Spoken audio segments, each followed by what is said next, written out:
We got to get some fancy something for Professor T, because this is going to be an amazing show. We do. So, and I'll decode that for everybody. I will get on it. I will get on it.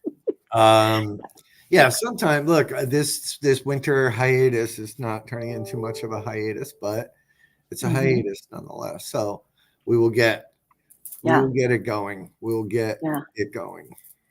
Yeah, thank you, Danny. Well, we are super excited to be introducing a new show here tonight on the Get Haunted Network. This is amazing. We can no longer keep Stacey all to ourselves, although we would love to. He is official crew. He is now our spiritual warfare advisor. We have learned so much from Stacey. We consider him friend, mentor, our resident spiritualist. And I'm rather grateful to that. He has been a very pleasurable addition to my life, and I think to your life. And to mine, yes. And I've learned an awful lot, like you said, probably more than most people know from Stacey. Maybe one day those details will be revealed, or maybe not. I like to maintain some level of mysteriousness. Yeah. This is. I just want to make sure you chit chat just for a moment. I just want to make sure that we are good here. Okay, let's chit chat. I will chit chat. So I mean, I'm excited to bring Stacey's first show, Ask Stacey Stuff. To all of you. Sarah and I will have very limited engagement, but I'll be definitely in the background here. I'll be fielding your questions for Stacey. I may pop my face in, and Sarah may pop her face in. Just to throw our 2 cents in there whenever the hell we feel like it.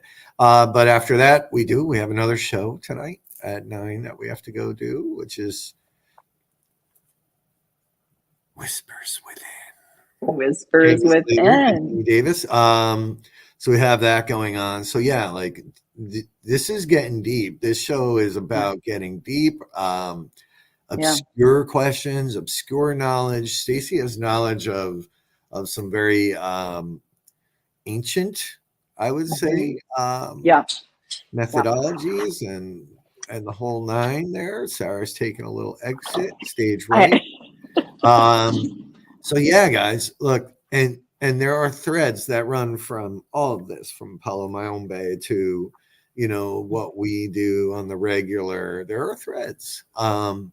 And learning where those things kind of tie together for me has been very, very interesting. So he's an interesting guy.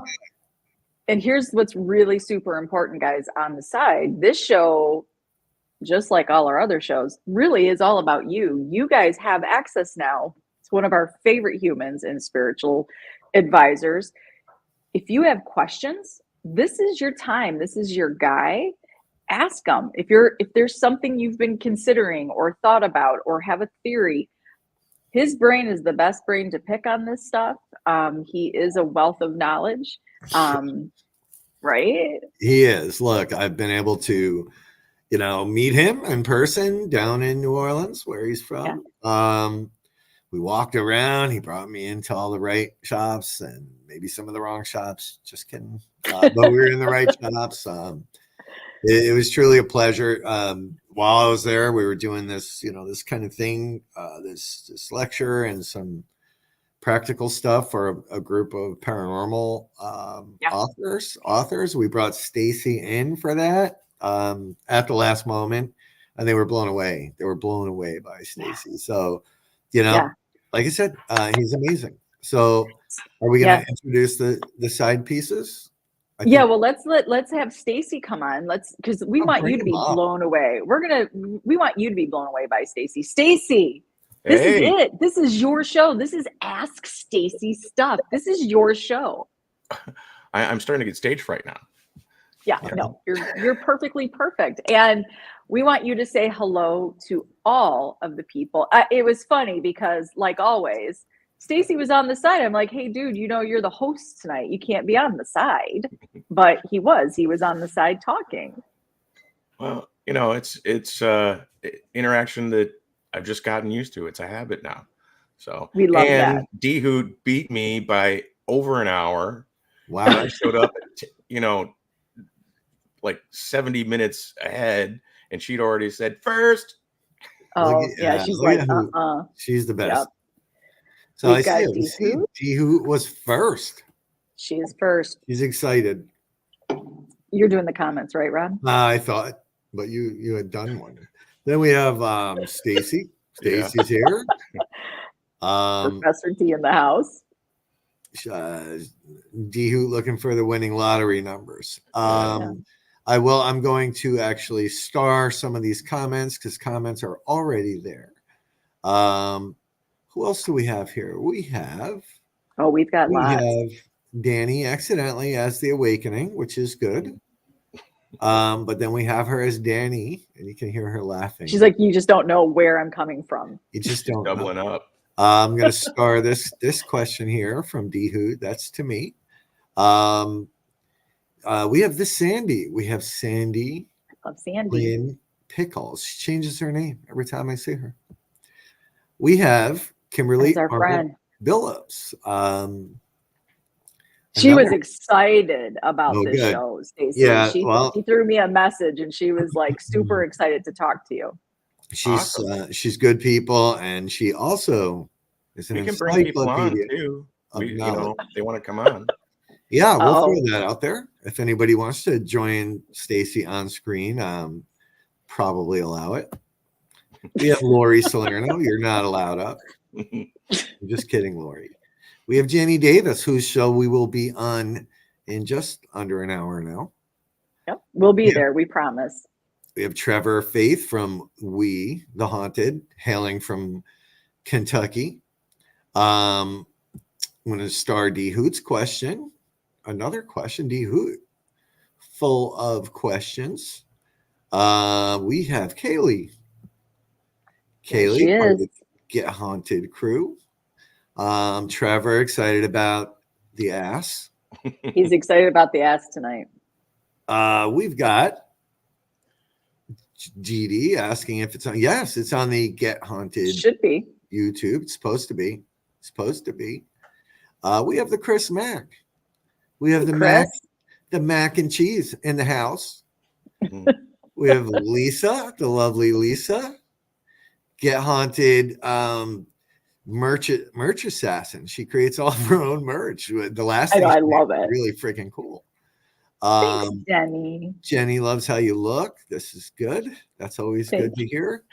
We've got Sam's Pretty Paranormal.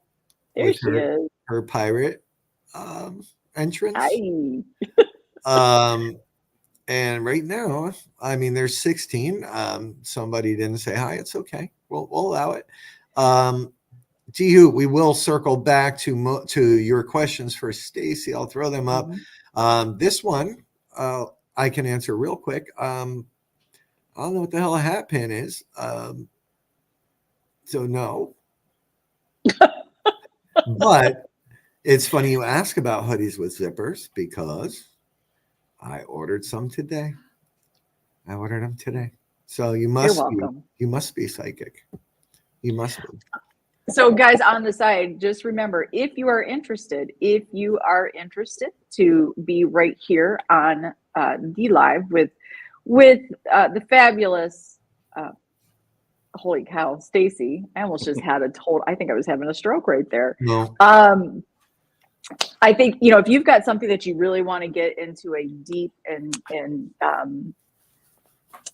descriptive, I'm having word loss. Oh my God. If you want to go deep and if you want to get really, really intricate, Stacey's your guy. Yeah. So if you want, my point was, if you want to come on, let us know. Say it on the side. Rob and I will be watching comments, and we will throw you the link for you to be able to be side by side with Stacey and to ask those questions.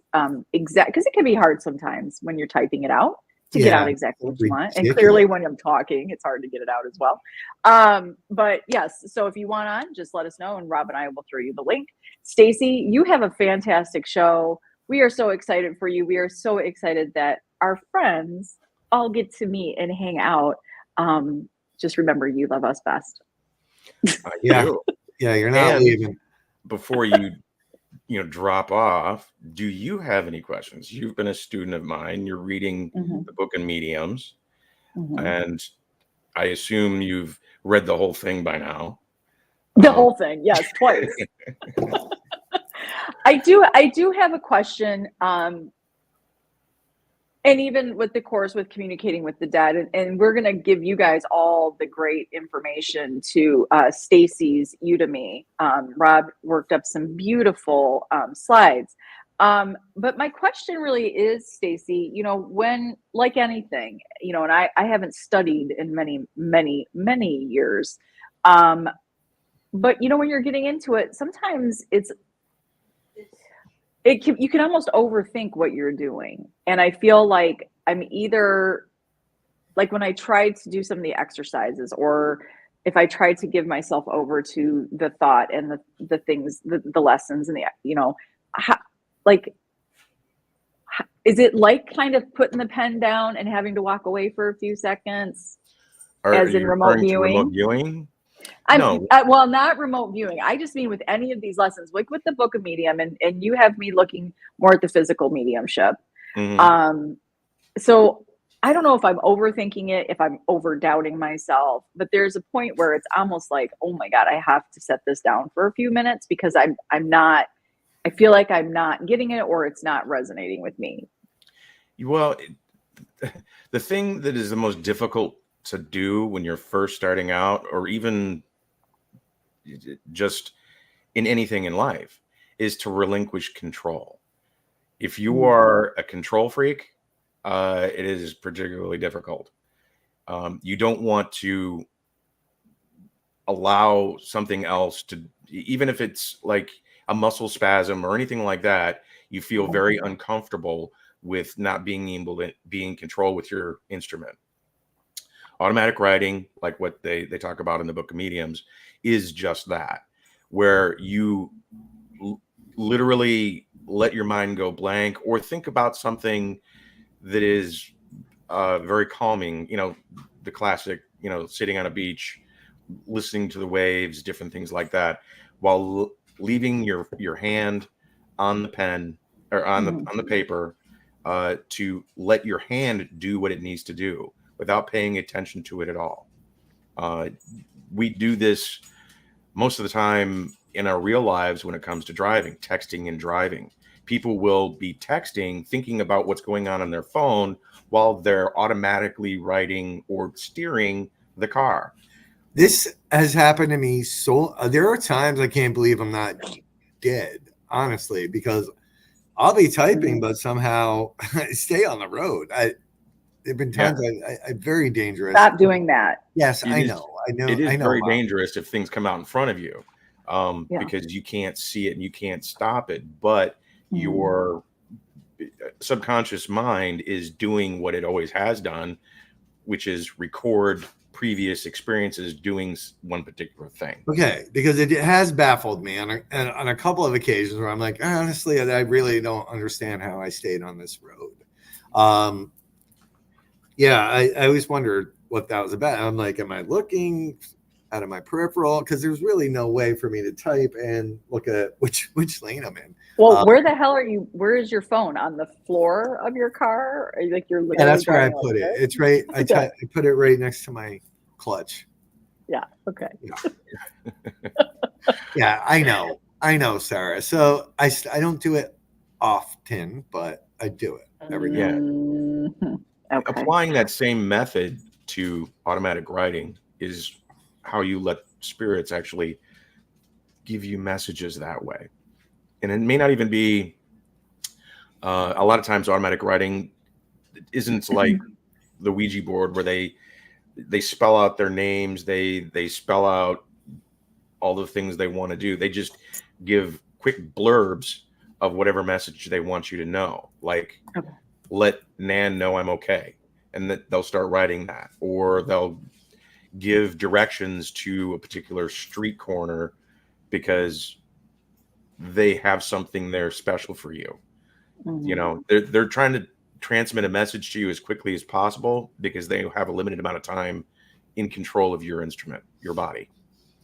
And you just literally have to relinquish control. And for control freaks, that's incredibly difficult. Right, Sarah? I'm not a control freak. I don't think anybody would ever call me a control freak, but You're definitely though the self-doubt, which is probably a little bit of the controlling aspect though of I overthink paranormal experiences as well. So for sure this, doing the lessons. So I will give that a try where I just sort of. Yeah. I don't understand the rationalization that process you go through, because it's not that you believe, the spirits are real. Know that the dead exist and there is an afterlife. Rationalizing your experience, syncing it up with what with your rationalization is an odd duck as far as I'm concerned, because as soon as you own it, the rationalization should start to fade, because it's just the message itself. Welcome to Sarah. Stacey, welcome to Sarah. Now, I'm a huge contradiction. Is this the book we are speaking of? Yes. That's what There's actually Alan Kardec is not his real name. Yeah, that's the new version of the cover. But that's I've got two of these because I've just worn them out to stupid levels. Yeah, just for the viewers, if anybody's interested in physical mediumship, this is the recommended book by Stacey. Sarah's holding up the Amazon. You can get this right on Amazon. But this book is all, this thing, and you're right, Stacey, you said it, this thing reads like ancient text, and it does. And you did also 100 years old.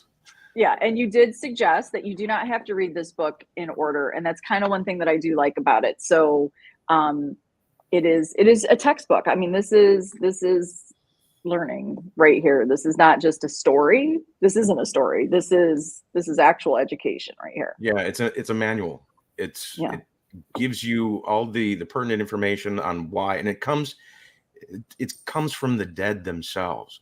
This is hundreds of hours of long drawn out seances in the late 1800s, and seances back in the day they're not like paranormal investigations today where you go for an hour or two.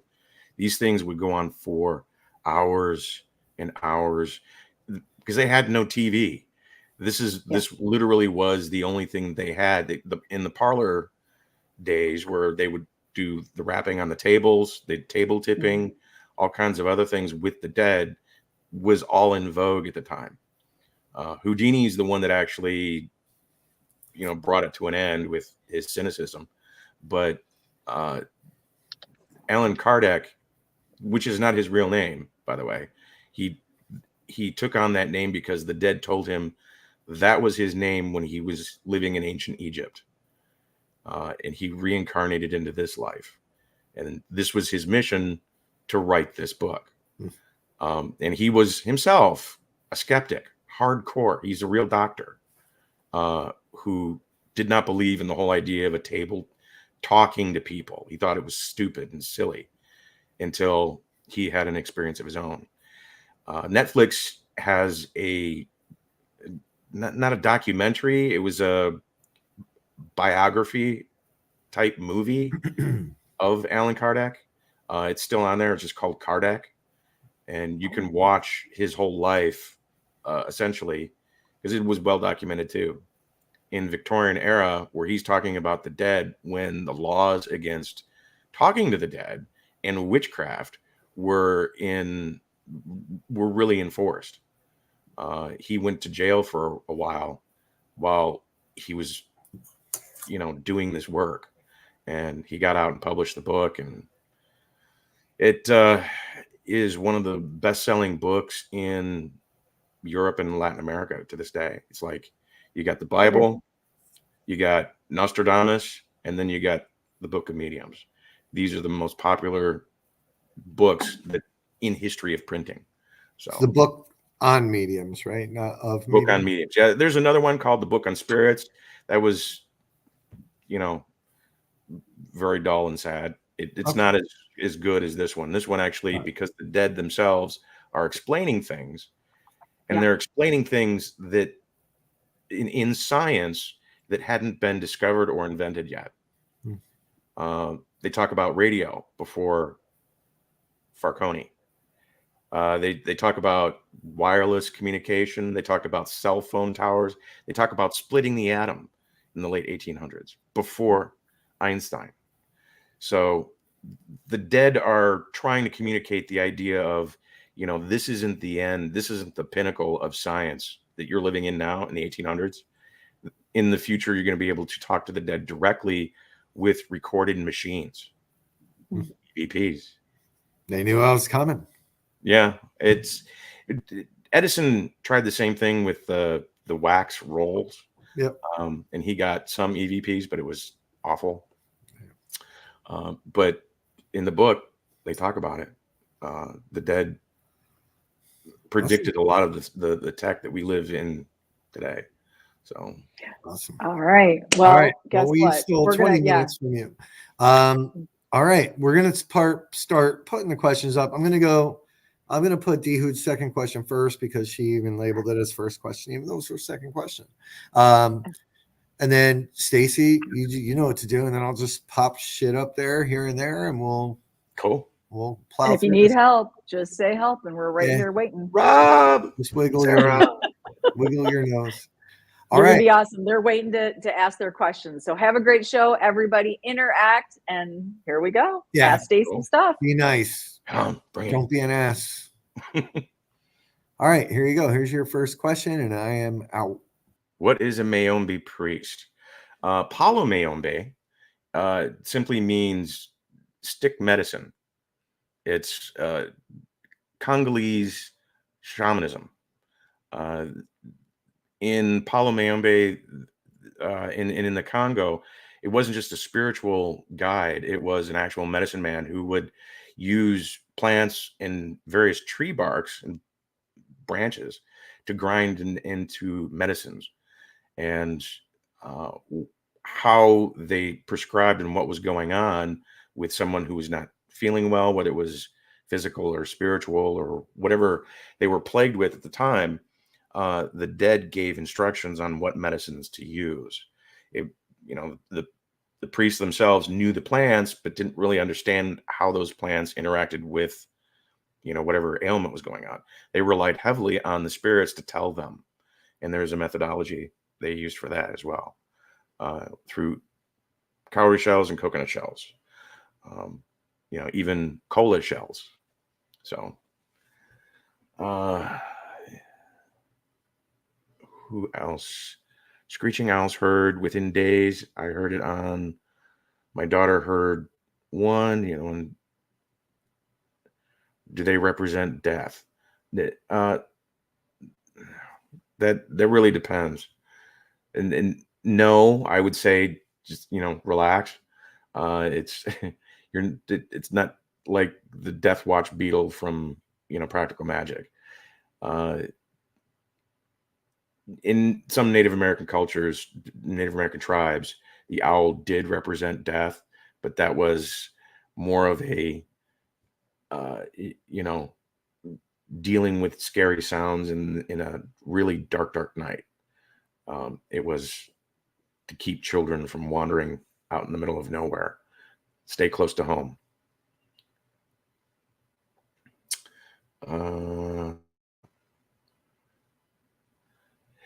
That is a new thing to me, the Estes method, and I find that fascinating because it does deal with some of the unconscious mind being able to come to the forefront, bursting through the lemon, which is the gateway between your conscious mind and your unconscious mind, is called the lemon.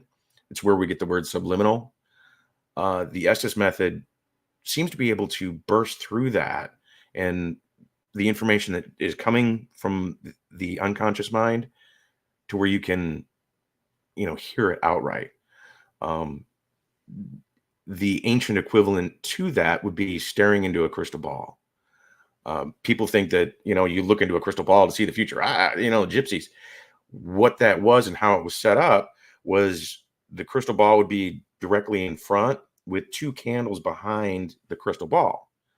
And you would stare into the crystal ball and the light would refract in and create a blind spot on your retina, similar to like a flashbulb. And you would be able to see through the unconscious mind in that blind spot whatever information that was coming through.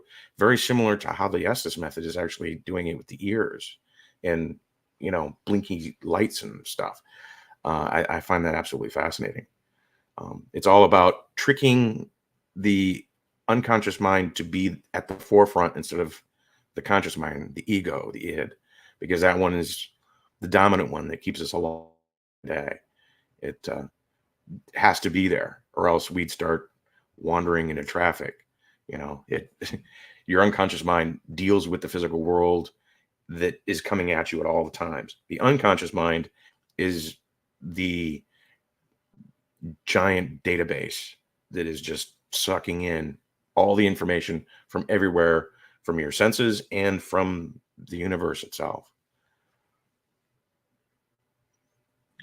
Wait, I want to ask you something, Stacey. I'm busting in because I want to ask you something about the Estes. Mm-hmm. So there's a couple ways that people do it, and one is ripping through some radio stations and sort of going beyond the words that are popping up from the radio stations, right? Mm-hmm. But then there's also the form of doing it with white noise. So do we feel that when people are getting words, this is all sort of like telepathy with the spirits, correct? This is all on that level. Yeah. The ones that I've been most impressed with was the white noise. Okay. You've heard my voice come through in the Estes method in the white noise in between the channels as they're going through, and you explained it yourself it's above the noise that you're hearing these things. You're hearing the messages. You're hearing my voice. You're hearing Rob's voice, and Rob's nowhere around. He's in another room or whatever, and they're mimicking, and that kind of thing is just absolutely fascinating to me. I didn't even know about it until I met you guys, that this was the thing. Yeah. I just started watching it, and I'm like, that just looks so much like the old, crystal ball method that, would take hours and hours for you to reach that point to where you could actually, see things, see images based off of just staring at a crystal ball. And this is so much faster and cleaner as far as I'm concerned. Well, and Rob, I will say, if you ever do an event or get to investigate with Rob and Danny, to be honest with you, they're really good at explaining where you really should be listening for those voices, because I always just listened to the voices that were ripping through the radio stations, thinking those little quick blurbs, but it's not there. It is a weird above or below what you're hearing. Yeah, that's the unconscious mind. That's what I'm talking about. That's the cool part, that you're actually picking up and paying attention to that information, that data, because that's what remote viewing essentially is on a base level, is learning how to pay attention to the data, because you're getting it all the time. Even right now, your brain has learned to ignore it. Learning how to pay attention to it, that's how you get really cool, spooky shit. But and I know you said you just learned about Estes method, but kind of going through the crystal ball method, I guess my question would be, with the Estes, if we're using radio stations and it's ripping through AM, and I know they say to choose AM, I would assume because there's more talking. Why does that make it easier for a spirit or energy to come through and speak? It's, from what I'm seeing, the pulses as it changes through the channels, that's rhythm. That's a rhythm, and it syncs up the brain waves to that rhythm. You're not actually getting the radio station necessarily. It's the that pulse. So is it more for us than it is for them? Is it so we can connect more than it Yes. is for them? So when we say like this is giving them, they're pulling from that, or is it really putting us into a state of almost a trance to be able to hear them come through? Is that the idea? Yes. That's the way I see it too, right? And it's why when I've always told you, don't focus on the words. The words aren't going to make sense. If we're at 150 millisecond sweep, that's really fast. So if you get a full word or even a sentence, there's no way that should happen, right? So it can't be coming in on that layer. So you do have to learn how to tune out the actual words and listen for, or the words that are coming from the radio station and listen for the other words. But for me, it does put me into a weird meditative state. Yeah. The binaural sounds, the binaural pulses, you can get, they actually sell music called Dozer that does the same kind of thing, where you have the headphones on, you're listening to it. The music, and you can't even really call it music. It's just pulses and sounds that sync up your brain waves to a particular like delta or beta level, depending on what you're trying to do. And you can actually start to have out-of-body experiences by listening to the music. You physically will leave your body because your brain waves allow you to do that.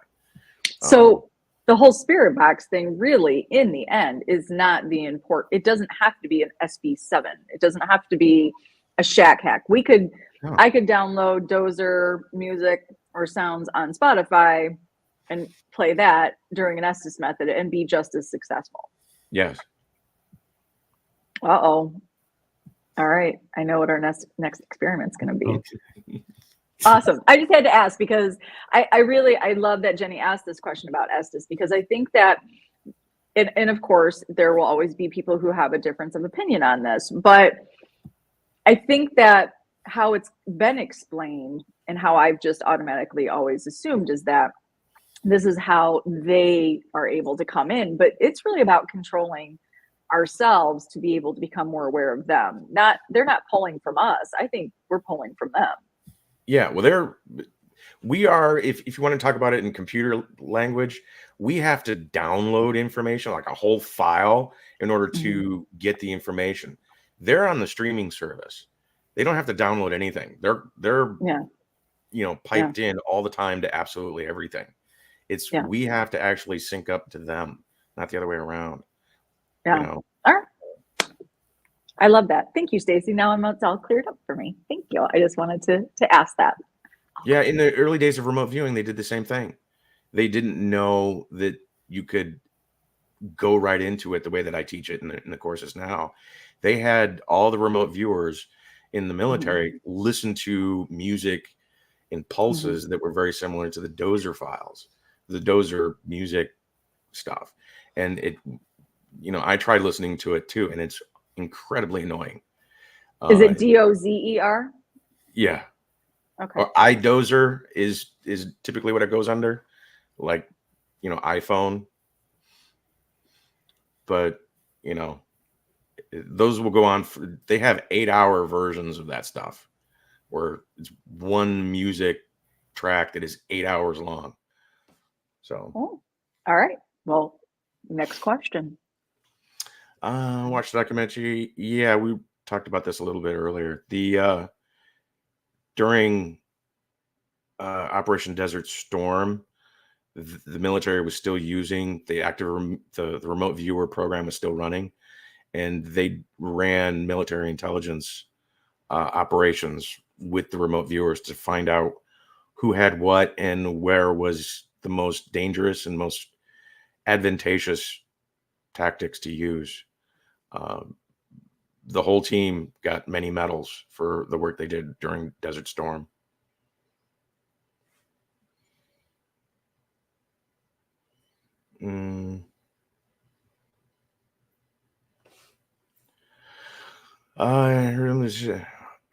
Yeah, you're in Louisiana.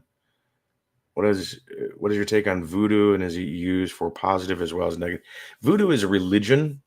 And there's two different kinds of voodoo. There's the New Orleans voodoo and then there's the Haitian voodoo.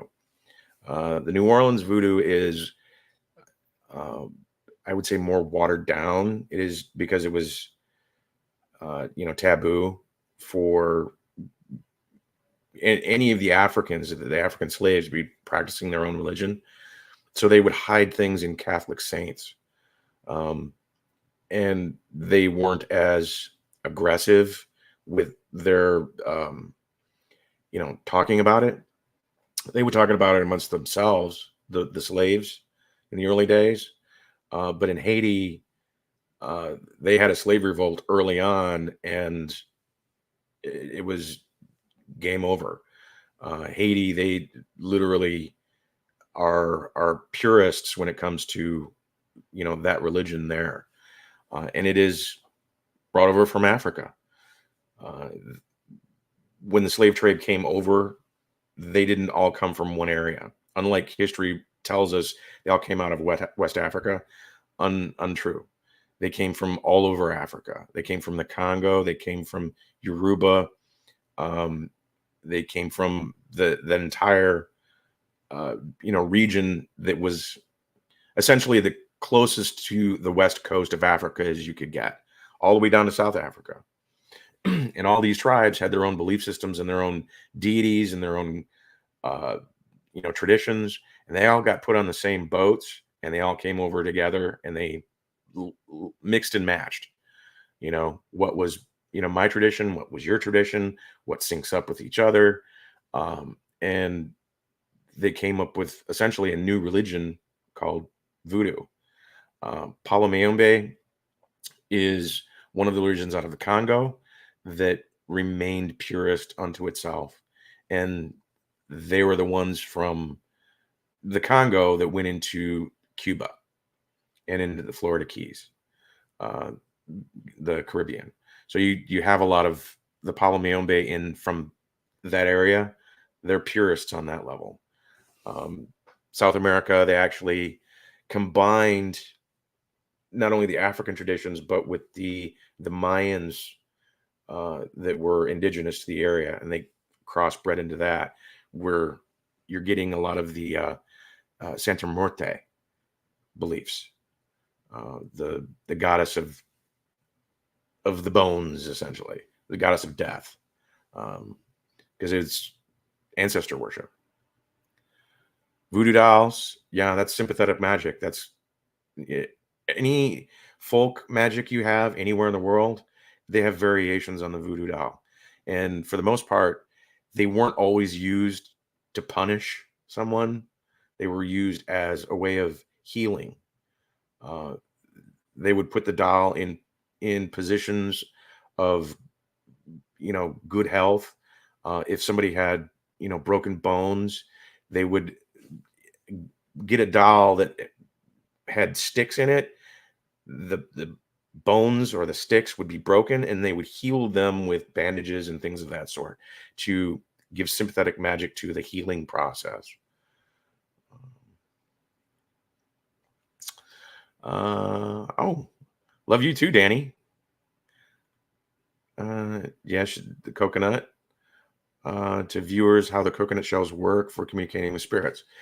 Yeah, coconut is a sacred element. The coconut themselves are sacred. The god of the coconut, his name is Eligua in Santeria. He's the one that is in charge of communications, like Mercury was in charge of communications in ancient Greece. Since his sacred object is the coconut, using the coconut to communicate with the spirits, it is an open communication that is not, it is open to everybody. There are some forms of divination in the Latin cultures and in the like Santeria and these others that I've been talking about, that are sacred to a particular class of priests. The coconut itself is open to everyone, which is why I teach it. Anybody can do it. You don't need special permission from, a priest or the dead or whatever. It's been granted to all of us. And it uses 4 shells that are about the size of a silver dollar. And the inside of the coconut shell is yes, and the outside of the shell, which is a darker color, which is no. And depending on how they fall, you can ask, yes or no questions on various things. And it works out that it's the dead that are the ones talking to you through yes and no. Now you can get more complicated with that, with drawing a circle and with a cross in between, and how they fall in one side here, how inside there, more intricate messages. But I found that the yes and no are typically what we're really going for anyway. Most people just want to know, should I do this or shouldn't I? Is this okay or is this not okay? That's primarily a lot of the questions that people get hung up on moving forward with life. And yes and no is excellent as far as I'm concerned. Can a curse on your ancestors continue through descendant until someone breaks it, or does it fade over after time? A lot of that idea that you have generational curses is biblical. The 7 generations, if you practice witchcraft, 7 generations are cursed. That's a biblical thing. Typically it doesn't, the sins of the father don't carry on to the children. There's extreme cases of that, but it's not really curse as it is genetic malfunction. Somebody who's a born sociopath. Like Hitler never had any kids, but if he had, there would be that thing where, Hitler's a psychopath and that is passed down. We know that Hitler himself had his mental malfunction passed down to him. His mother and father were also his uncle and his aunt. They were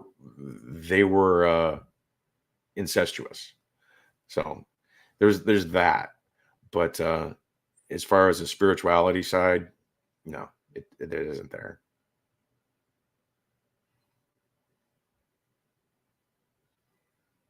That is going to be interesting to find out.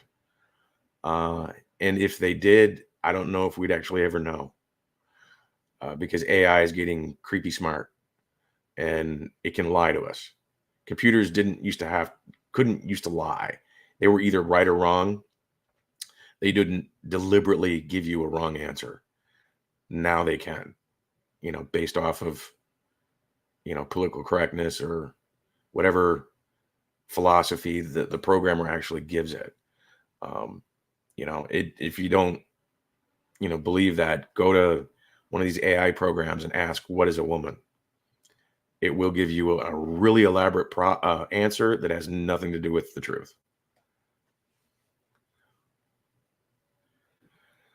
Could being on medication for, say, depression, anxiety, hinder or help someone being open to paranormal experiences? Yes, the same ways as being drunk or tripping out on LSD. These medications can enhance or inhibit. And the thing of it is, you never really know whether what you're getting is real or not, because you're deliberately chemically inducing results. Like there are anti-hallucinogenics that would prohibit someone from actually doing remote viewing or, even working with the Estes method, because the brain is specifically turning off certain aspects of your unconscious mind. You can't tap into that. I'm not telling anybody not to take their medicine, because if you really need to take your medicine, keep doing it.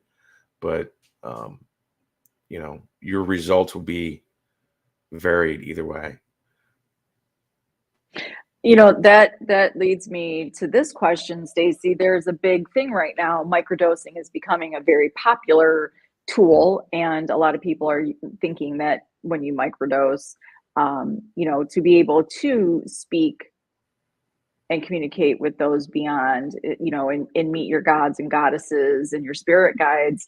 And this is a tough one for me, because I think, there are benefits. We know this from microdosing. We know for this world. And I just feel like, how, if you cannot tap into that, your pineal gland, so to speak, without that aid. I mean, how do you know? It is still drug induced. Right. Well, it is, but there's, and it's pronounced pineal, not penal. Sorry. Well, I hear it about a million different ways, Stacey. Everybody says it different. the pineal gland is different. It's in a different part of anyway, pineal looks like a pine cone.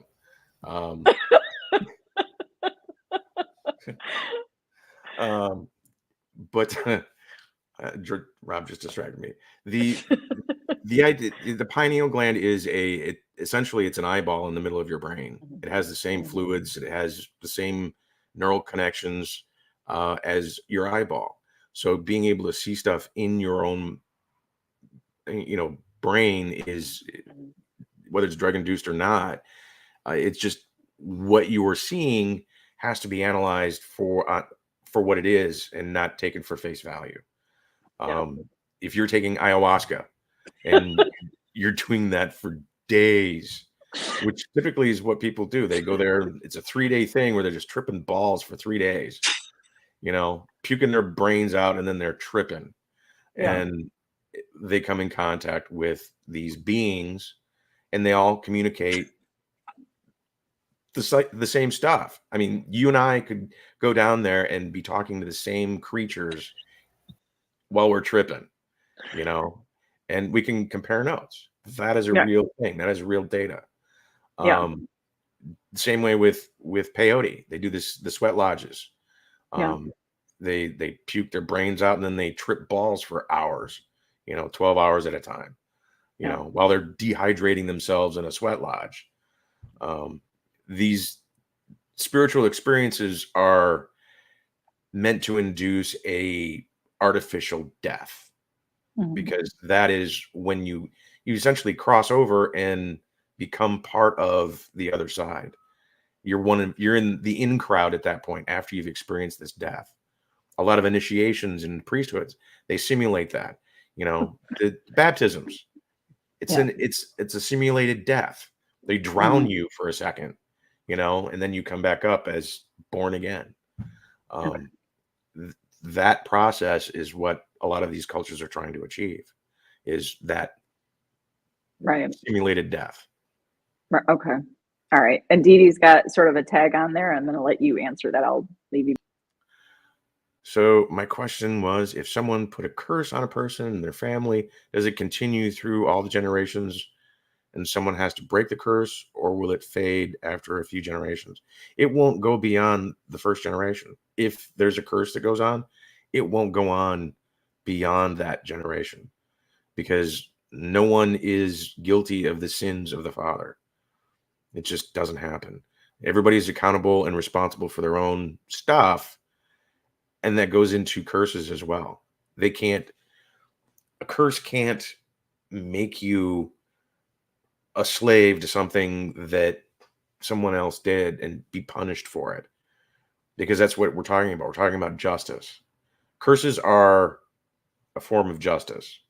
It's not something that is willed by the witch, by the priest. It is something that is from the universe that comes down on someone based on what is just. This person was an asshole. He did this particular thing. He needs to be punished for it. That's essentially what it is. If in society we did that, I mean, they used to do that in England, where if your dad was a crook and stole stuff, you would be held and put in jail until, that stuff was paid back. And he was, that punishment was absolved. They don't do that in curses. It just doesn't happen. So, I work for a medically fragile young lady. I don't know what that means. And I was wondering how the medically fragile or disabled fit into the paranormal. Uh, how they fit into the paranormal. Well, everybody in this life has a particular mission. Whatever your mission happens to be, the lessons you need to learn, a lot of the struggles that happen in your life are a reflection of that. So if she's blind, ambulatory, nonverbal, cerebral palsy, epilepsy, but she seems in touch. Yeah, she's just having to live that experience. Some people have that mission literally to live a particular experience. And once they get it and they're essentially at peace with it, that's usually when they cross. It's you know, touch and go on the subject. Um, I've noticed that with Down syndrome people. They once they come in at peace with their existence, they just will go to sleep and not wake up. It's it's difficult to say when that is and how that all works out. But working with the paranormal, like there have been more than one Down syndrome person who has crossed over and in seances has come back and been incredibly intelligent in their responses and how they talk, and wisdom beyond what they were when they were here.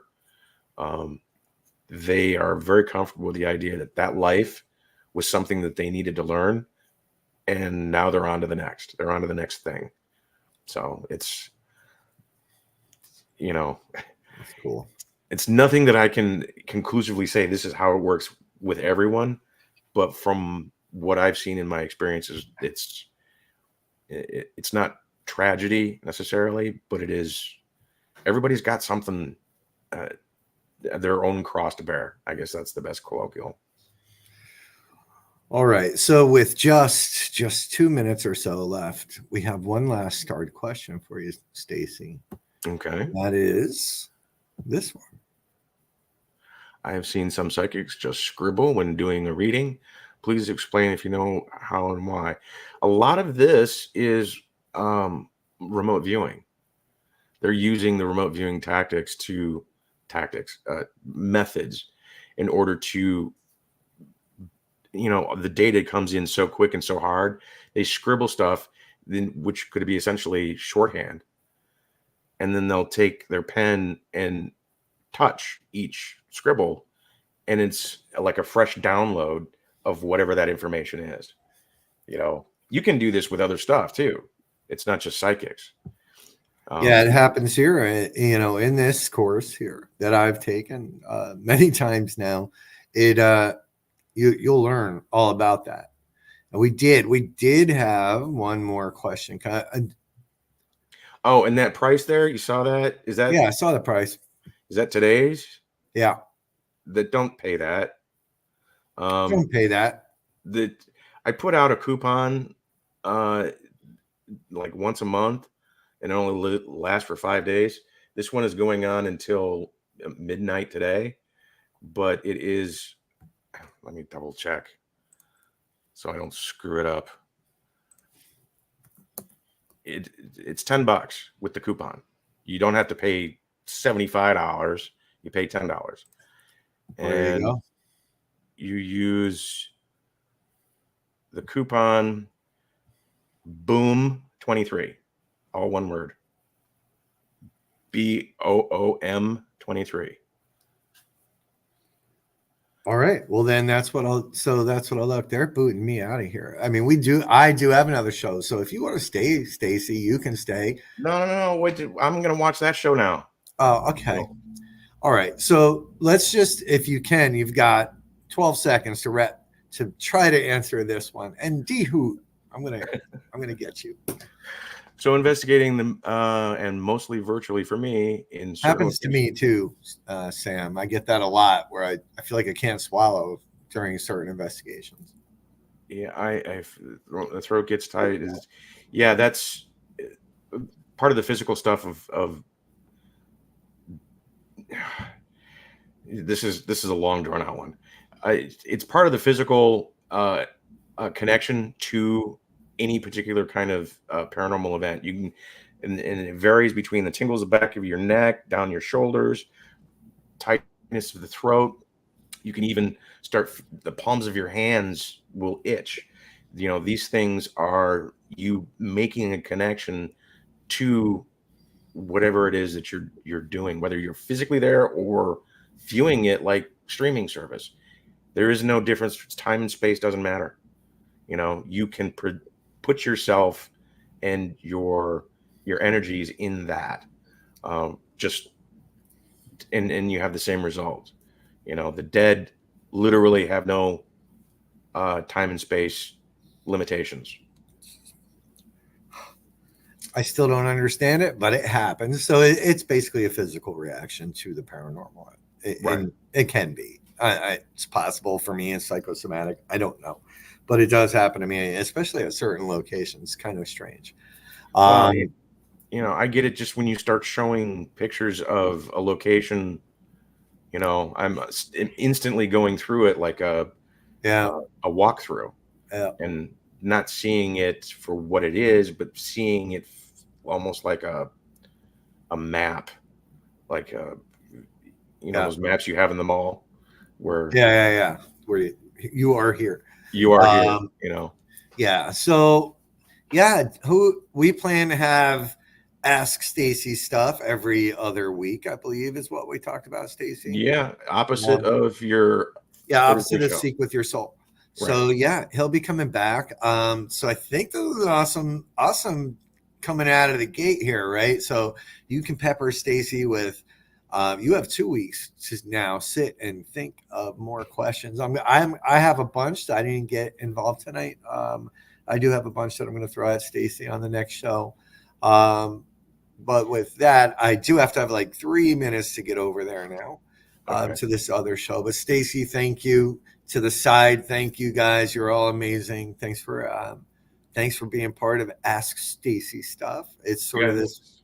It's been a blast. It went by fast. It goes real fast. I know. So 2 weeks from today, Dee Dee,